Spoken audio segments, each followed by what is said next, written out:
Okay, back at Geno's Transaction Performance. The motor's ready to go together. Everything's been checked and checked. Of course, you can always have a miscalculation, and we're going to put the halves on and torque them and see what we got.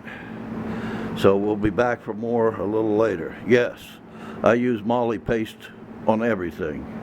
That's my favorite stuff to use, moly paste and oil. Everybody has their own thing, but that's what I use. We'll be back for more later.